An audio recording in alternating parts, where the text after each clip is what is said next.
أعوذ بالله من الشيطان الرجيم. بسم الله الرحمن الرحيم. والمرسلات عرفا فالعاصفات عصفا والناشرات نشرا فالفارقات فرقا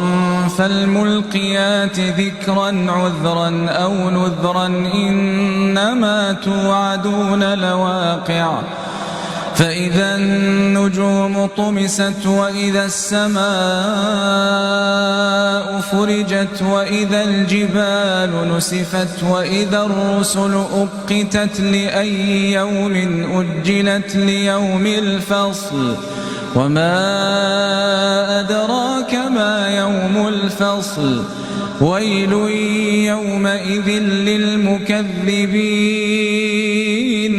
ألم نهلك الأولين ثم نتبعهم الآخرين كذلك نفعل بالمجرمين ويل يومئذ للمكذبين ألم نخلقكم من ماء مهين فجعلناه في قرار مكين إلى قدر معلوم فقدرنا فنعم القادرون ويل يومئذ للمكذبين ألم نجعل الأرض كفاة أحياء وأمواتا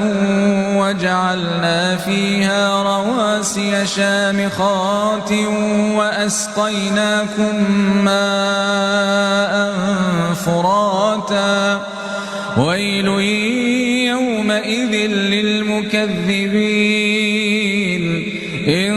انطلقوا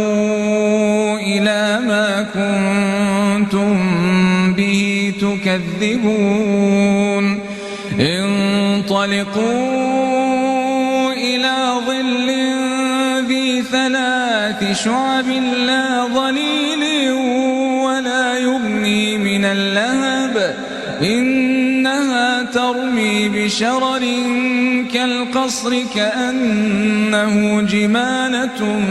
صفر ويل يومئذ للمكذبين هذا يوم لا ينطقون ولا يؤذن لهم فيعتذرون ويل يومئذ للمكذبين